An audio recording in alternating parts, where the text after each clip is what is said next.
paz do Senhor Jesus esteja no nosso coração e permaneça agora e para todos sempre. Os que creem, digam amém, digam glória a Deus. Invoquemos o Espírito Santo de Deus agora. Ó Espírito Santo de Deus, nós te invocamos agora em nossa vida, para que, tomando posse do nosso coração, tu nos dê luzes, tu nos dê sabedoria, ciência, perspicácia, inteligência, para nós descobrirmos a mais perfeita, boa e agradável vontade de Deus. Para que nós trilhemos o caminho da verdade, o caminho da bondade e o caminho que Deus nos destina. Para que nós vivamos uma vida cada vez melhor diante do nosso Criador. É o que nós te pedimos no santo nome de Jesus. Os que creem, digam amém, amém. Digam glória a Deus. Glória a Deus. Todos declarem comigo: Senhor Jesus, nós declaramos que estamos reunidos aqui agora no teu nome. Vem estar conosco. A promessa de Cristo foi que Ele estaria conosco até o findar dos séculos. E quando duas ou mais pessoas estivessem reunidas no seu nome, Ele estaria no meio delas. Assim, Cristo está conosco aqui agora, como está também na tua casa, você que está nos ouvindo, você que está nos vendo, você que está conosco. Cristo está conosco agora nesse momento, porque quando duas ou mais pessoas se reúnem em nome dEle, Ele vem ficar no meio delas. Aproveitemos a presença de Cristo agora, para confessarmos a Ele os nossos pecados. Digam todos comigo: Senhor Jesus, nós confessamos todos os nossos pecados, os nossos erros, as nossas faltas, as nossas transgressões, que fizemos por pensamentos, palavras, obras e omissões. Nesse momento em que a gente confessa ao Senhor Jesus os nossos pecados, nós iniciamos a nossa reconciliação com Deus. Declaremos o nosso arrependimento. Digam todos comigo: Senhor Jesus, nós declaramos que estamos arrependidos de nossos pecados e te pedimos forças para não pecarmos mais. Declarando o arrependimento e pedindo no firme propósito de não pecar mais, resta-nos agora pedir perdão ao Senhor Jesus. Digam todos comigo: Senhor Jesus, nós te pedimos perdão por todas as nossas faltas, por todos os nossos pecados. Perdoa-nos, Senhor Jesus. Nesse momento estamos perdoados. Nós só precisamos aceitar esse perdão. Nós só precisamos compreender esse perdão. Nós precisamos entender esse perdão. Que o difícil nosso é esse: é entender o perdão, é receber o perdão, é acreditar no perdão. Porque nós não perdoamos, nós dificultamos o perdão. Mas aceitemos o perdão de Jesus agora e mudemos a nossa vida, porque estamos limpos agora perante o Pai e reconciliados com Deus. Aceitemos agora o Senhor Jesus em nossa vida. Digam todos comigo: Senhor Jesus, nós te recebemos em nossa vida como nosso único Senhor, como nosso Salvador, como nosso Redentor, e declaramos que Tu és o Filho de Deus vivo. Quando se aceita Jesus, o nosso nome fica confessado diante do Pai, fica inscrito no livro da vida. E quando nós cremos que o Senhor Jesus e declaramos que o Senhor Jesus é Filho de Deus, nós também nos tornamos filhos de Deus. Se creem, diga amém, diga glória a Deus. Glória a Deus. Vamos meditar hoje sobre algumas passagens do Evangelho que são de suma importância. Vamos na primeira epístola de Pedro,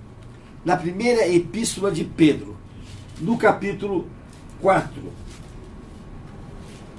Na primeira epístola de Pedro, no capítulo 4, no versículo 17, na sua última parte. Pedro aqui faz uma pergunta muito importante. Uma pergunta que nós devemos levar para toda a nossa vida. Primeira epístola de Pedro, capítulo 2. Primeira epístola de Pedro, capítulo 4, capítulo 4, versículo 17 da segunda parte. Olha a pergunta que ele faz: qual será o fim daqueles que não obedecem ao Evangelho de Deus? Qual será o fim daqueles que não obedecem ao Evangelho de Deus? O Evangelho, segundo Paulo define, é uma lei de poder e de fé. Nós temos de crer, temos de ter a fé, e com isso nós vamos obter o poder que o Evangelho dá em nossa vida. Então, todos aqueles que desobedecem o Evangelho de Cristo, o Evangelho de Deus, a lei de Deus, todos que desobedecem perdem o poder, se enfraquecem. E quando se enfraquecem, eles ficam vítimas do Satanás, vítimas do demônio. E o resultado para aquele que vive na treva, o Evangelho diz que é ser lançado fora e ser lançado no fogo que consome eternamente. O fim daqueles que desobedecem o Evangelho, que desobedecem a lei de Deus, é muito triste. É muito triste justamente por quê? Porque na desobediência eles se enfraquecem. E quando se enfraquecem, eles são vítimas fáceis do Satanás. São vítimas fáceis do demônio. E caminham em direção à vontade do demônio. Agora a pergunta será esta: será que Deus quer que nós nos percamos?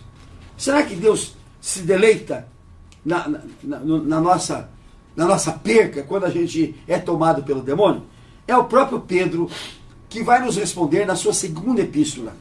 Na sua segunda epístola, ele vai responder no capítulo 3, dizendo que o Senhor não se agrada daqueles, o Senhor não tem prazer naqueles que se perdem. O Senhor não tem prazer naquele que se perde. Porque a gente pensa que Deus é demorado para nos atender, a gente pensa que Deus não nos quer, mas na verdade é essa: Deus, ele se entristece com aqueles que se perdem. Deus se entristece com aqueles que não chegam a Ele. Deus se entristece com aqueles que desobedecem. Deus não quer a desobediência. E interessante que muita gente acha que, em vez de obedecer, vai fazer sacrifícios a Deus. E eu vou criticar aqui agora a doutrina espírita. Que a doutrina espírita, ela ensina uma desobediência a Deus, quando ela não reconhece Jesus como Filho de Deus e não reconhece Jesus como Salvador. Então ela desobedece à lei de Deus, que é clara de dizer que Cristo é o Salvador, que Cristo é o Redentor, que Cristo é aquele que pagou todos os nossos pecados. Quando a doutrina espírita nega isto, ela coloca no lugar desta crença, ela coloca as boas obras. Então ela diz que nós vamos ser salvos exclusivamente por nossas boas obras, por aquilo que nós vamos fazer de bem, por aquilo que nós vamos fazer de bom, seja nessa geração nossa, seja nas sucessivas reencarnações que eles admitem, que eles reconhecem. Deus, ele quer obediência, ele quer obediência. Ele não quer obras, ele não quer nada disso, ele quer obediência. Ele não quer sacrifício, ele não quer holocausto, ele não quer cultos, ele não quer oração, ele não quer nada disso, se você não for obediente. A primeira coisa é a obediência. Depois que você for obediente, você pode fazer, porque a obediência, ela vai dar como consequência as boas obras. Ela vai dar como consequência os louvores, ela vai dar como consequência os cultos a Deus. Agora, o que Deus não aceita é que eu o desobedeça, e na desobediência depois eu quero compensá-la com boas obras, eu quero compensá-la com alguma coisa, com alguma vantagem. A Bíblia nos narra um episódio desse. Voltemos no livro de Samuel. Voltemos no livro de Samuel, no capítulo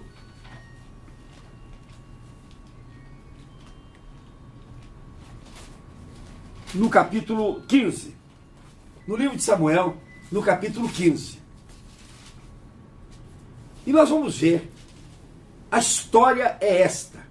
Deus havia ordenado a Samuel que destruísse todo o exército inimigo e destruísse todo o povo inimigo. Todo o povo inimigo. Desde criança até o rei. Deus tinha dito: você vai agora aos súditos de Amaleque, e lá você os destrói todos. Destrói todos. E disse a Saul: destrói todos os seus rebanhos, destrói todas as suas riquezas, destrói todas as suas cidades, destrói tudo que for de Amaleque e de seus súditos. Saul sai fortalecido pela força de Deus. Porque Deus, quando ordena alguma coisa, Ele nos dá os meios, Ele nos dá os instrumentos. E quando Deus mandou Saul fazer isso, Deus deu ao exército de Saul força, poder, guerrilha espírito para que ele pudesse fazer tudo isso. Saul chega lá e vence Ameleque. Mas no vencer Ameleque, ele toma todos os bens que Ameleque tem. Milhares e milhares de ovelhas, de gado, de bois, milhares e milhares de reses. Ele toma de Ameleque. Aí ele fica com dó das crianças, fica com dó das mulheres. Aí, porque o rei Ameleque tinha se sujeitado, ele também poupou Ameleque. E ele vinha voltando vitorioso, trazendo um despojo enorme, trazendo riquezas enormes de Ameleque, e Ameleque preso. E Deus se desagradou disso. De tal maneira Deus desagradou disso, que Deus questionou Saul. E Saul diz: não, Senhor, eu trouxe esse gado, eu trouxe todas essas reses para eu as sacrificar a ti, Senhor. Então eu não peguei isso para mim, não. Eu não peguei isso para que o nosso povo tivesse isso, não. Eu peguei para sacrificar ao Senhor aqui agora, diante desses altares. Vamos matar todas essas reses. E eram mais de 600 mil. Olha o que Deus disse para Saul. Presta bem atenção. Tem, porém, porventura, vamos ver, é o capítulo 15, no versículo 22. É o capítulo 15, no versículo 22. Do livro de Samuel, do primeiro livro de Samuel. Tem, porventura, o Senhor prazer em holocausto e sacrifícios, quanto em que se obedeça a sua palavra? Eis que o obedecer é melhor do que o sacrificar, e o atender é melhor do que a gordura de carneiros. Então, quando Deus pilhou Saul, infringindo a sua determinação, infringindo o que ele ordenara, desobedecendo o que ele ordenara, Saul, então, num gesto, até para se justificar, ele diz: não, Senhor, nós não matamos isto lá, porque trouxemos aqui para sacrificar a ti. E aí, o que Samuel diz, mandado por Deus?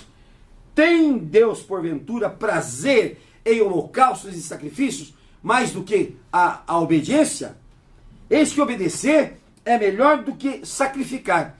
Então, fica muito claro que a teoria espírita, ela desobedece à lei de Deus quando ela não crê no Senhor Jesus como aquele que paga os nossos pecados, aquele que morreu por nós, aquele que entregou sua vida para a minha salvação. Quando ela não crê nisso, e ela até faz coisas boas, ela se dedica às boas obras, ela cuida de asilos, ela cuida de crianças, ela cuida de uma porção de gente, para colocar no lugar de não crer, de desobedecer à lei de Deus quanto ao Senhor Jesus. E veja bem, Saul perdeu o seu reino por causa disso. Nesse momento, Deus disse: e você, Saul, por essa desobediência, você me desagradou, e eu vou colocar outro rei em seu lugar. E de fato ele colocou Davi no lugar de Saul. Então a desobediência para Deus é uma coisa tão horrível, que nós temos de entender por que é que Deus ele não tem nenhum dó, ele não tem nenhuma compaixão por aqueles que desobedecem. E vejam bem por que isso. Quando, em Deuteronômio, no capítulo 30, o Deuteronômio, como nós sabemos, é o 5º livro escrito por Moisés. E ele narra 3 discursos que Moisés fez, resumindo o Êxodo, resumindo o livro de Números, o livro de Levíticos, resumindo tudo isso. Então, Moisés diz no capítulo 30 o seguinte: olha o que Deus diz através da boca de Moisés. Vê que proponho hoje a vida e o bem, a morte e o mal. Então Deus disse assim: olha, meu povo, eu proponho para vocês hoje a vida e o bem, a morte e o mal. Eu ponho na sua frente 2 caminhos. 2 caminhos. Aí o que ele diz aqui, no versículo 16. Se guardares o mandamento que hoje te ordeno, portanto, se fores obediente, que ames o Senhor e teu Deus, andes os seus caminhos e guardes os seus mandamentos e os seus estatutos e os seus juízos, então vivereis e multiplicareis, e o Senhor teu Deus te abençoará na terra a qual passas para possuí-la. Se vocês resumirem tudo isso aqui, o que Deus falou? Quero obediência. Pronto. Toda aqui, 1, 2, 3, 4, 5, 6, 7, 8 linhas, fica resumindo numa linha só. Quero obediência absoluta. Quero obediência plena. Quero obediência total. Acabou. Aí ele diz assim, no versículo 17: porém, se o teu coração se desviar, e não quiseres dar ouvidos, e fores seduzido, e te inclinares a outros deuses, e os servires, então hoje te declaro que certamente perecerás, não permanecerás longo tempo na terra a qual vais, passando o Jordão para a possuíres. Então o que Deus diz no versículo 17 e 18? Vamos resumir. Se desobedeceres, se não tiveres obediência. Então Deus classifica a nossa vida como uma vida de total obediência a Ele. Total, absoluta obediência a Ele. Ele não quer que façamos mais nada a não ser obedecê-lo.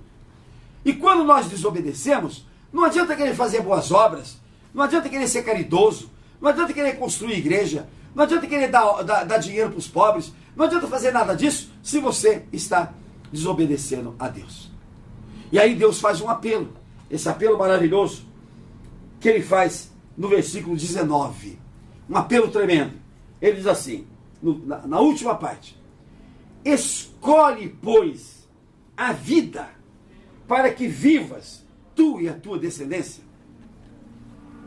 Aí agora, as pessoas vêm e nos questionam, dizendo assim: o doutor Francisco, ele não admite a diversidade. Ele não admite o livre-arbítrio.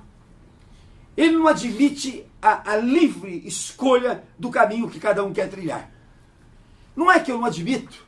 É que o próprio Deus disse: olha, se você seguir a vida e o bem, você vai ter benefício, você vai viver. A palavra viver na Bíblia, nesse sentido aqui, é viver a plenitude da vida, a abundância da vida que Cristo se tornou aquele que nos trouxe. Agora, se eu desobedeço, aí eu vou perecer. Aí eu estou escolhendo a morte, eu estou escolhendo o mal. Não é que Deus nos dá liberdade, Ele não quer que nós escolhamos o mal, Ele não quer que nós desobedeçamos, Ele não quer que a gente escolha a morte. Porque está escrito que Ele quer que todos nos salvemos. Ele quer que todos nós nos salvemos.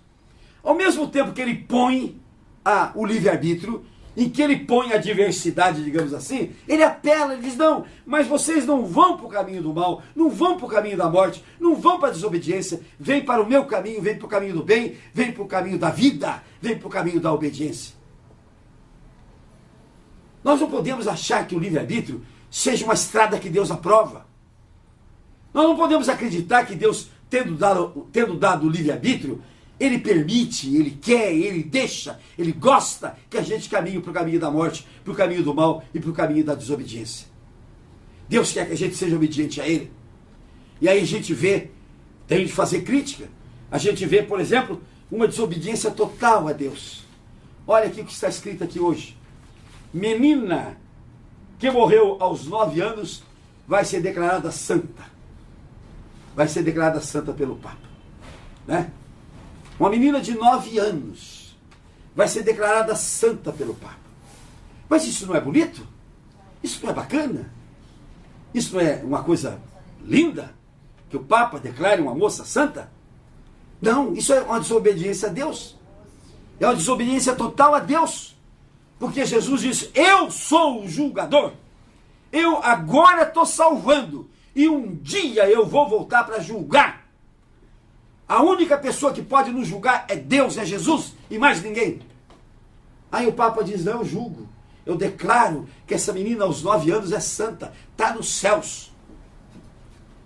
Aí quando ele declara isto, ele diz assim: e ela pode ser colocada nos altares. Está desobedecendo a Deus? Porque Deus manda destruir os altares. Deus manda quebrar os altares. Deus manda quebrar as imagens. Deus manda destruir as imagens. Agora, lá em Baipendi, lá em Minas Gerais, né? No sul de Minas Gerais, perto da minha terra, garanto que vai ser feita uma igreja, ou pelo menos na entrada da cidade vai ter uma imagem enorme dessa menina que é declarada santa. Por desobediência do Papa a Deus. Desobediência do Papa à lei de Deus. Quando ele declara uma menina de 9 anos santa, que ele não tem essa autoridade para declarar. Porque o julgamento é de Cristo na 7ª trombeta, quando ele vier aqui. Aí ele vai julgar os vivos e os mortos e vai dizer quem é que vai subir com ele aos céus e quem é que vai ser jogado na profundeza do inferno. Esta desobediência, ela traz a morte. Por que traz a morte? Porque essa cidade pacata de Minas Gerais, a partir de hoje, vai invocar essa menina. Vai invocar essa menina como santa. Vai achar que essa menina vai escutar. Vai achar que essa menina tem poder. Vai achar que essa menina pode fazer alguma coisa para a cidade.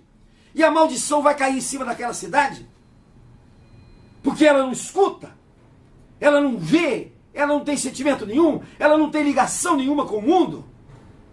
E o Papa declara uma coisa que ele não pode declarar. Declara que ela está nos céus. Mais ainda, declara que ela pode estar no altar, que é coisa abominável de Deus. Deus não quer isto. Declara mais ainda que ela pode ouvir as preces do povo aqui na terra. Aí comete outra abominação, que é a abominação da necromancia, em que o Papa diz que nós podemos conversar com os mortos, que nós podemos invocar os mortos, que nós podemos chamar mortos. Aí eu pergunto, que diferença tem? Que diferença tem a invocação dessa moça, dessa menina, pelos católicos, é a invocação que os espíritas fazem de espíritas que andam por aí? Eu tenho um amigo meu que diz que ele tem um mentor, e esse mentor, ele fala que ele não pode falar para os outros, porque esse mentor é um chefe espírita de grande envergadura. E no momento que ele falar para os outros que ele tem esse mentor que fala que na orelha dele, né, que dá conselho para ele, que faz com que ele ande, no momento que ele falar que o meu mentor é fulano de tal, todo mundo vai dizer, para com isso, rapaz, você está mentindo, você... Quer dizer, até nisso tem briga, né? Até nisso tem briga. Nessa cidadezinha de Baipendi, vai aparecer uma porção de gente que vai dizer, eu vi a menina, como é que é o nome dela? Odetinha. Eu vi Odetinha. Odetinha chegou na minha casa hoje. Odetinha trouxe um cafezinho para mim. Odetinha me curou. Odetinha me fez tudo isso. E sabe quem é essa Odetinha que vai aparecer lá em Baipendi? Que vai aparecer no sul de Minas? Amanhã eu vou contar para vocês, ônibus e mais ônibus e mais ônibus vão sair daquelas terras todas do sul de Minas para ir lá em Baipendi para comemorar, para aplaudir o Satanás que vai aparecer naquela terra como se fosse uma santa. É duro falar isso, mas esta é a verdade. Deus quer que a gente seja obediente à lei dele, e nós temos de falar isso. Porque isso aqui é uma desobediência à lei de Deus. É uma desobediência à lei de Deus, e Deus vai punir os desobedientes.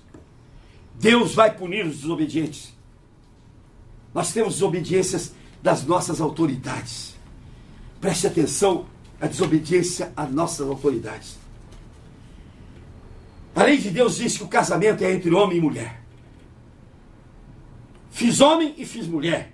E a mulher e o homem se unirão e serão uma só carne e uma só pessoa. Aí vem homens do Supremo Tribunal e declaram que pode casar homem com homem. Que pode casar homem com homem. Que isso é igualdade. Que isso é reconhecimento da diversidade. Que isso é coisa permitida. Desobediência à lei de Deus. Desobediência à lei de Deus. E Deus vai punir não só os que praticam isto, como aqueles que apoiam, como aqueles que justificam, como aqueles que aplaudem, como aqueles que toleram, como aqueles que dizem que está certo, como aqueles que inclinam-se perante isto. É o que está escrito na Epístola de Paulo aos Romanos, no capítulo 1, no último versículo. Desobediência das nossas autoridades. E elas vão pagar por isto. Preste bem atenção, elas vão pagar por isto. Ninguém vai ficar impune quando desobedece à lei de Deus. De uma forma ou de outra, vai acontecer. Vai acontecer. E eu não vou dizer o nome, mas já tem um ministro do Supremo que disse que vai deixar o Supremo porque não aguenta mais de tanta dor, tanta doença que ele tem. Gente, a palavra de Deus é uma. Se você obedecer à lei de Deus, você vai ter vida. Se você caminhar no bem e na vida, você vai ter vida. Se você desobedecer, você vai ter o mal, você vai ter a morte. Essa é a lei de Deus. Que ninguém tem autorização nem autoridade para destruí-la, para revogá-la. Não tem quem possa revogar a lei de Deus. É a lei dele e só ele é que pode modificar a lei. Nós não temos poder nenhum disso. Aí nós vamos ver mais desobediência. Segunda-feira agora começa a internação à força dos viciados em droga. Começa agora segunda-feira. Já tem gente se levantando e dizendo que ninguém pode se opor à vontade dos viciados. Se eles não quiserem ir, ninguém pode os levar à força. Ninguém pode levá-los obrigadamente. Mas eu pergunto, qual é a capacidade intelectiva? Qual é a capacidade racional que tem um homem que está na droga? Qual é a capacidade intelectiva que ele tem para decidir? Qual é a força de vontade que ele tem para resistir? Qual é a sua independência racional para que ele possa dizer não vou, não quero, não vou? Ah, mas não deve levar mesmo. Mas aonde põe então? Na rua? Na porta das casas? Você é contra porque não está na porta da tua casa, viu? Você é contra porque você não está na porta da tua casa, esse bando de nós ali zumbindo a noite inteira para cima e para baixo, com gritaria, com sexo, com fumaça, com tudo quanto é coisa errada. Faz muito bem o governador de exigir a internação obrigatória. Aí nós vamos ver a que ponto nós chegamos de desobediência. O jornal aqui nos dá que nós somos a segunda potência do mundo em drogas, só superado pelos Estados Unidos. Mas eu quero lembrar que os Estados Unidos têm o dobro da nossa população, o dobro. Portanto, os nossos números são estrondosos. Os nossos números são estrondosos. Se nós computarmos que para uma população, metade dos Estados Unidos, nós temos quase igual o tanto deles, 6 milhões de viciados aqui no nosso país. Vamos ver que desgraça é isso. Agora, vamos perceber aonde está a desobediência. Preste bem atenção. No ano passado, em 2010, o Fundo Nacional Antidrogas tinha uma verba de 332 milhões para ser aplicada na ação antidrogas. Desses 332 milhões, somente 21 milhões foram aplicados. Portanto, nem 10%. Nem 10%. Então nós somos um país que estamos vivendo de projetos. Estamos vivendo de declarações bombásticas. Vamos, por exemplo, fazer 6 mil creches. E aí só fazemos 200. Só fazemos 200. Vamos construir 6 mil creches. Aqui o jornal publica, a televisão publica, todo mundo publica 6 mil creches que vão ser feitas. Veja, né? E por causa disso, teve gente que ganhou a eleição. Nossa, 6 mil creches, todas as crianças do Brasil vão ser colocadas em creche. E cadê a creche? Onde estão as creches? Cadê as creches? Foram feitas 200 até agora. Depois de 2 anos de trabalho, foram feitas 200 apenas. Aí nós vamos ver aqui para frente. No ano passado, foram colocados 600 milhões na verba antidroga e só foram aplicados 143 milhões. A coisa não é levada a séria, gente. A coisa não é levada a séria. No momento em que o dinheiro entra em cena, né? Tem gente que bota a mão no nosso dinheiro e não deixa chegar lá nas pessoas que precisam. A seca do Nordeste é um exemplo disso. Nordestino a vida inteira passando sede, porque o dinheiro que é destinado às obras contra a seca não chegam lá.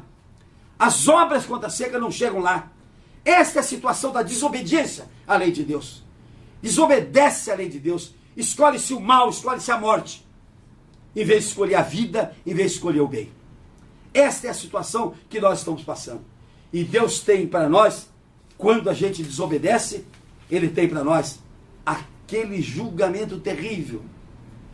Coloca fora e lança aonde há choro e ranger de dentes, e aonde o fogo consumirá. Esta é a lei de Deus. Desobedeceu, Deus se desliga da gente, e Deus faz com que a gente não tenha mais as suas bênçãos. Vamos ter juízo, gente. Vamos obedecer a lei de Deus. Vamos encaminhar, quando Ele diz, eu ponho na tua frente a vida, e ponho na tua frente o bem. Vamos escolher o bem, vamos escolher a vida, porque com o bem e com a vida Ele nos ajuda a trilharmos esse caminho. Ele nos ajuda a trilhar o caminho. Agora, claro, o caminho do bem, o caminho do mal e o caminho da morte, o diabo empurra, o diabo ajuda, o diabo floresce esse caminho para nos iludir, para nos enganar. A obediência é a primeira coisa que Deus quer na nossa vida. Os que creio, digo amém, digo glória a Deus. Glória a Deus. Vamos orar ao Senhor Jesus para que Ele nos dê o espírito de obediência, para que nós entendamos que o Evangelho, que a palavra de Deus é palavra de poder.